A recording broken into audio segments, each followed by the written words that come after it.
তোমার দেহে ময়লা থাকবে না, তেমনি ভাবে 5 বার আল্লাহ তাআলার ডাকে সাড়া দিয়ে যদি তুমি মসজিদে চলে যাও, তেমনি ভাবে তোমার কলবের ভিতরে কোনো ময়লা থাকবে না।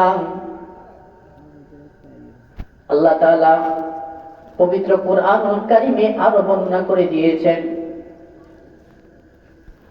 আল্লাহ তাআলা পবিত্র কুরআনুল কারীমে প্রায় 82 জায়গায় নামাজের কথা বলেছেন।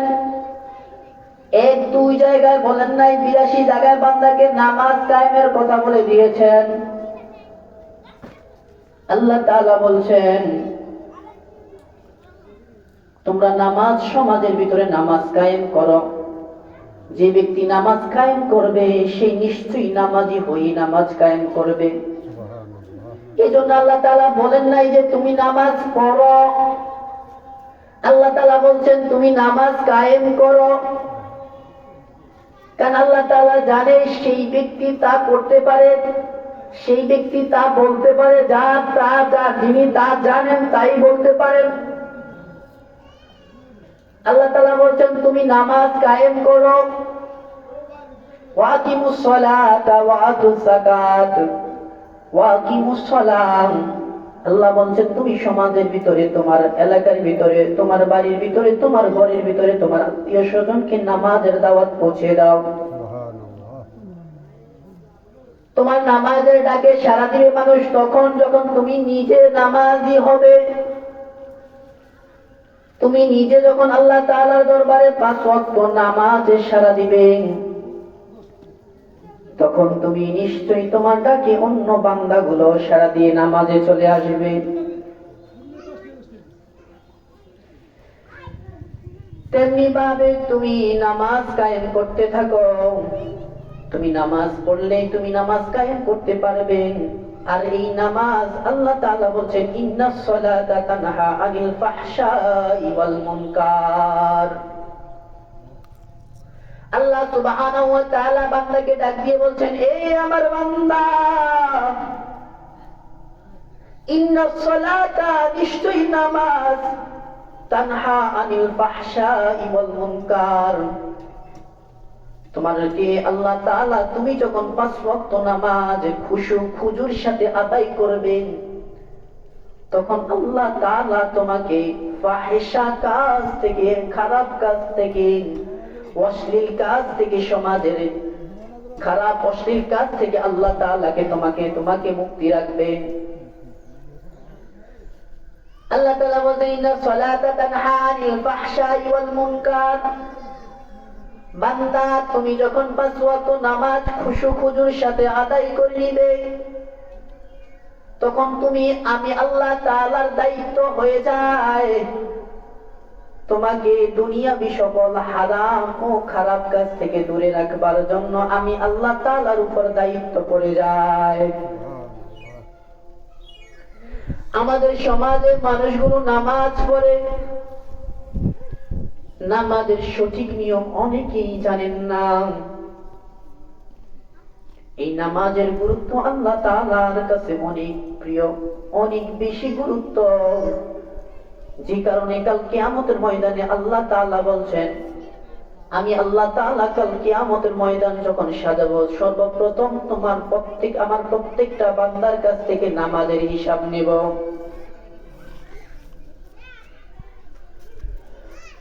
আমাদের সমাজে 5 ওয়াক্ত নামাজ পড়তেই বান্দা অবহেলিত করে, অবহেলা করে, অনীহা করে। সেই দিন মেরাজ থেকে আসার সময় নবীজি যদি 50 ওয়াক্ত নামাজ নিয়ে আসতো বান্দার জন্য, কি উপায় থাকতো এই বান্দার? অথচ ফজর নামাজের এত নিয়ামত, এত নিয়ামত আল্লাহ পাক রব্বুল আলামিন তিনার হাবিবে কিবরিয়া বলছেন, কোন বান্দা, আমার কোন উম্মত যদি ফজরের নামাজ আদায় করে, তাইলে ওই বান্দার, ওই উম্মতের জিম্মাদার আমি আল্লাহ তাআলা সারা দিনের জন্য নিয়ে নেয়। সুবহানাল্লাহ। যেই বান্দার জিম্মাদার আল্লাহ তাআলা হয়ে যায়, সেই বান্দার কোনো ভয় থাকে না, দুনিয়ার কোনো মানুষ কি তার কোনো ক্ষতি করতে পারে না। কত বড় নিয়ামত ফজরের নামাজ! কত বড় নিয়ামত, এই নিয়ামত থেকে আজ আমরা অস্বীকৃত, অবহেলিত, আমরা দূরে সরে গিয়েছি। আল্লাহ পাক রব্বুল আলামিনের হাবিবে কিবরিয়া অনেক হাদিস বর্ণনা করেছেন এই ফজরের সালাত নিয়ে। আল্লাহর নবী কয়, ফজরের সময় আল্লাহ তাআলার একদল ফেরেশতা দুনিয়ার জমিনে আসে, এসে ফজরের নামাজে অংশ নেয় বান্দার সাথে। বান্দা যখন ফজরে তেলাওয়াত করে, আল্লাহ তাআলার ফেরেশতাগুলো আল্লাহ তাআলার বান্দার তেলাওয়াতটা শুনতে শুনতে নামাজ আদায় করতে থাকে। সুবহানাল্লাহ। এই ফেরেশতাগুলো ফজর থেকে আপনাকে আসর পর্যন্ত আল্লাহ তাআলার যারা ফরজ নামাজ আদায় করে, ওই যে আল্লাহ তাআলা বলছেন আমি তাদের জিম্মাদার হয়ে যাই, এই ফেরেশতাগুলো ওই প্রত্যেকটা ব্যক্তির জিম্মাদার হিসাবে আল্লাহ তাআলা তাদেরকে পাঠায়। আসরের সময় আরেক দল ফেরেশতা আসে, আবার আসরের নামাজে দুই দল ফেরেশতা একত্রিত হয়। দুই দল ফেরেশতা যখন একত্রিত হয়ে জামাতে নামাজ আদায় করে নেয়, এই জামাত শেষে ফজরের নামাজের সময় আল্লাহ তাআলা যে ফেরেশতা দুনিয়ার জমিনে এসেছিল, ওই ফেরেশতাগুলো আল্লাহ তাআলার দরবারে চলে যায়, গিয়ে সাক্ষী দিতে থাকে, মাওলাই কারীম। আল্লাহ তাআলা জিজ্ঞাসা করে, এই ফেরেশতারা তোমরা তো ফজর থেকে আসর পর্যন্ত আমার বান্দাদের জন্য ডিউটি করেছ, আমার বান্দাদের কি অবস্থা বলো তো আমাকে দেখি। ফেরেশতারা ডাক দিয়ে কয়, ইয়া রাব্বুল আলামিন, আপনার বান্দাগুলো ফজরের নামাজ আদায় করেছে, জোহরের নামাজ আদায় করেছে, আসরের নামাজ জামাতে আদায় করেছে, প্রত্যেকটা বান্দার জীবনের গুনাহ আপনি মাফ করে দেন, কারণ তারা আপনার হুকুম মতে 5 ওয়াক্ত নামাজে ঠিকমতো মসজিদে যাচ্ছে। সুবহানাল্লাহ। আসরের সময় যে বান্দা, যে ফেরেশতাগুলো ওই বান্দাদেরকে পাহারা দিতে আসছে, আল্লাহ তাআলা তো তাদের জামিনদার হয়ে গিয়েছেন। আসর থেকে ফজর পর্যন্ত ওই ফেরেশতাগুলো আবার ওই বান্দাদেরকে পাহারা দিতে থাকে। আবার ফজরের সময় ওই ফেরেশতাগুলো আল্লাহ তাআলা দরবারে চলে যায়, গিয়ে আবার সাক্ষী দিতে থাকে, ইয়া রাসূল, ইয়া রাব্বুল আলামিন, আমরা সাক্ষী দিচ্ছি যে আপনার এই বান্দাগুলো ঠিকঠাক মতো নামাজে এসেছে, মসজিদে না এসেছে, নামাজগুলো আদায় করেছে আপনার সন্তুষ্টির জন্য। সুবহানাল্লাহ। বাগান ফজরের নামাজ এতটুকুই শেষ নয়। ফজরের নামাজ এমন একটা নামাজ, সমাজের মধ্যে দেখবেন একদল মানুষ আছে যারা এখানের কথা গিয়ে অন্য ইয়া কয়, এক জায়গার কথা গিয়ে আরেক জায়গায় বিক্রি করে। ইসলামের পরিভাষায় এটাকে বলা হয় মুনাফিক। কি বলা হয়? এই মুনাফিকের জন্য আল্লাহ তাআলার হাবিব কিবরিয়া বলছেন, যারা ফজরের নামাজ থেকে অনীহা করে, ফজরের নামাজটা আদায় করে না ঠিক মতো, মনে রাখবা তারাই আসল মুনাফিক। নাউযুবিল্লাহ। এই মুনাফিকগুলো আমাদের সমাজে অহরহর বেড়ে গিয়েছে। আপনার এখানের কথা ওইখানে গিয়ে গ্যাঞ্জাম লাগিয়ে দেয়, সমাজের মধ্যে একে অপরের বিরুদ্ধে মারামারি কাটাকাটি লাগিয়ে দেয়। মুনাফিকের আলামত 3টি। কয়টি? 3টি। মনে রাখবেন, মুনাফিকের আলামত 3টি, যে কথা দিয়ে কথা রাখে না, অর্থাৎ ওয়াদা ভঙ্গ করেন। যে ব্যক্তি কথায় কথায় মিথ্যা কথা বলে, যে ব্যক্তি আমানত খেয়ানত করে, আমানতের খেয়ানত করে, এই 3 প্রকার যার ভিতরে আলামত থাকবে, সেই ব্যক্তি সমাজে মুনাফিক নামে চিহ্নিত হয়ে যাবে।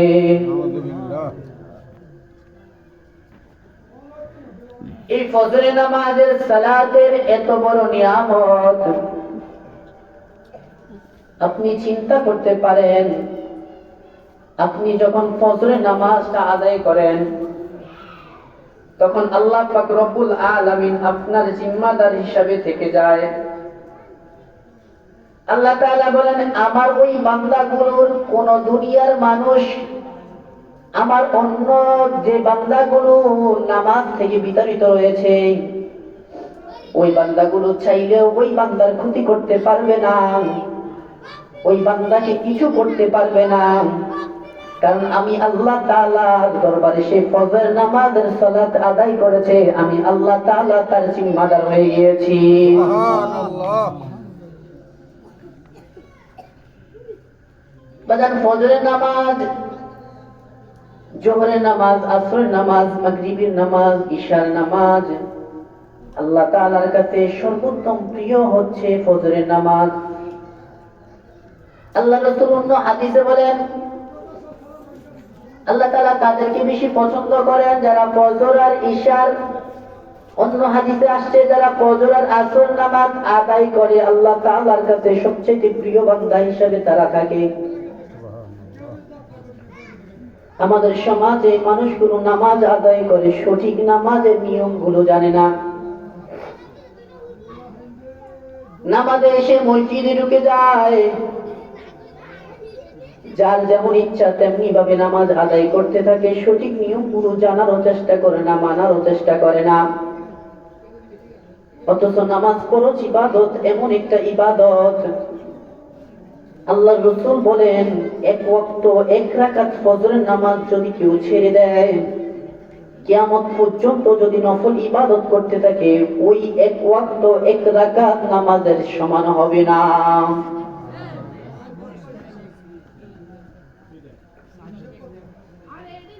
এই নামাজ আমাদের সমাজের মানুষগুলো যখন মসজিদে এসে যায়, হুট করে নামাজে দাঁড়িয়ে যায়, অথচ আপনার ওযু থেকে শুরু করে নামাজ পর্যন্ত অনেক অনেক অনেক গভীরতার কাজ রয়েছে।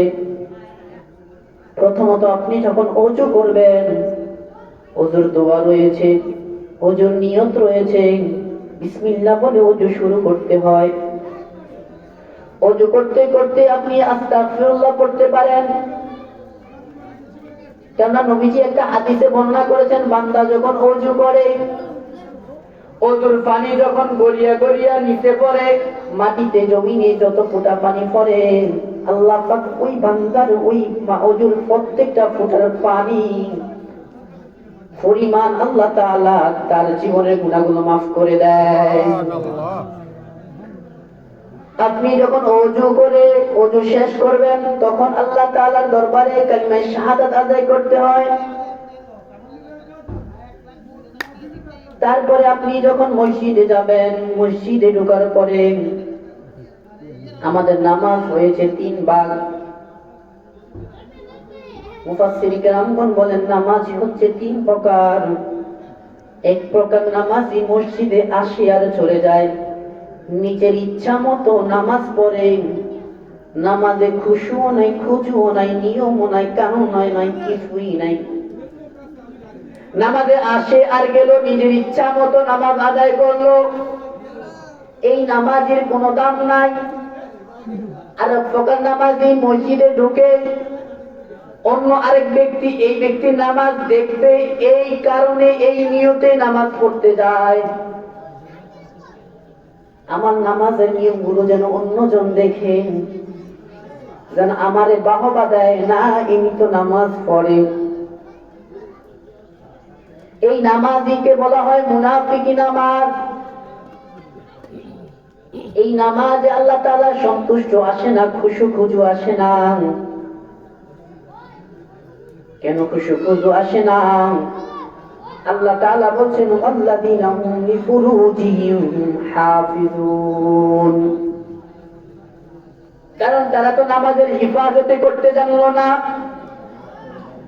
যে ব্যক্তি নামাজের হিফাজত করতে জানতো যদি ওই ব্যক্তি, তাইলে তিনি খুশু খুজুর সাথে নামাজটা আদায় করত। এই মুনাফিকি নামাজের আপনার কোনো ফায়দা হবে না।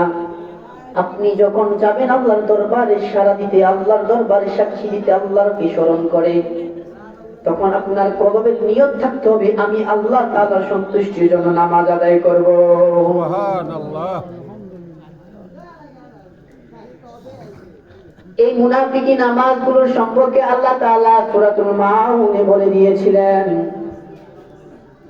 ফাওয়াইলুল লিল মুসাল্লিন। ওইসব নামাজীগুলোকে যারা নামাজ পড়তে অনীহা করে, ফাওয়াইলুল লিল মুসাল্লিন আল্লাযীনা হুম ফি সালাতিহিম, ফাওয়াইলুল লিল মুসাল্লিন ওই সকল নামাজীরা যারা নামাজ সম্পর্কে অবহেলিত করে। এই নামাজীগুলো আমাদের সমাজে অহরহ রয়েছে,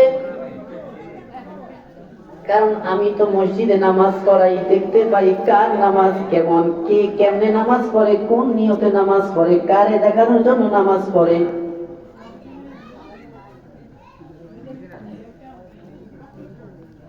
আপনার নামাজ থেকে যেখানে সিজদা দিবেন, এই জায়গা থেকে যখন আপনার চোখ সরে যাবে, এই চোখটা যখন সরে অন্যদিকে যাবে, আপনার খেয়াল যখন ছুটে যাবে, আপনার দৃষ্টিকোণ যখন ছুটে যাবে, তখন আপনি কবিরা গুনাহ করতেছিলেন। নামাজ থেকে মনোযোগ ছুটে যাওয়া এবং কি নামাজের দৃষ্টিকোণ সিজদা থেকে সরে যাওয়া, আপনি কবিরা গুনাহ। নামাজি হতে হলে নামাজ আদায় করতে হবে এমন ভাবে যেন আপনার ভিতরে আল্লাহ তাআলার খুশু খুশু চলে আসে, আল্লাহ তাআলার নিয়ামত চলে আসে। কারণ আল্লাহ তাআলা তো আপনাকে এই নামাজের বিনিময়ে খারাপ অশ্লীল কাজ থেকে, দুনিয়ার সকল খারাপ কাজ থেকে আল্লাহ তাআলা দূরে রাখবেন। এই মুনাফিকি নামাজে আপনার কোনো কাজে আসবে না। যখন আপনি নামাজে ঢুকে যাবেন, তখন মনে রাখতে হবে নামাজের বাহিরে কয়েকটা ফরজ রয়েছে, ভিতরেও কয়েকটা ফরজ রয়েছে। এই ফরজ গুলো এমনি এমনি আসে নাই। মুফাসসিরে কিরাম ফিকহাবিদগণ এই ফরজ গুলোকে খুঁটাইয়া খুঁটাইয়া বাইর করছে নবীদের সুন্নাত থেকে। নামাজের বাহির ও ভিতরে 13টা ফরজ রয়েছে। কয়টা ফরজ? 13টা। নামাজের বাহিরে 7 ফরজ, ভিতরে রয়েছে 6 ফরজ। এই ফরজগুলোর যদি কোনো একটা ফরজ আপনার ছুটে যায়, তাহলে আপনার নামাজ বাতিল। আপনি যখন নামাজে প্রবেশ করবেন, আল্লাহু আকবার তাকবীর তাহরিমা বলে, তার আগে আপনার 7টা ফরজ আদায় করে নিতে হবে। এই 7টা ফরজ আদায় যখন আপনি করে নিবেন, তখন আপনার নামাজের বাহিরের অংশের কাজ শেষ। আপনি যখন আল্লাহু আকবার বলবেন, তখন আপনি নামাজ তাকবীরে তাহরিমা প্রথম তাকবীর বাঁধবেন ইমাম সাহেবের সাথে, অথবা মনে করেন আপনি একাই নামাজ পড়তেছেন, এই তাকবীর তাহরিমা যখন আপনি বেঁধে ফেলবেন, তখন আপনার ভিতরের 6 ফরজ আদায় করা ফরজ হয়ে গিয়েছে। ভিতরে ফরজগুলোর দিকে খুব মনোযোগী দিতে হবে।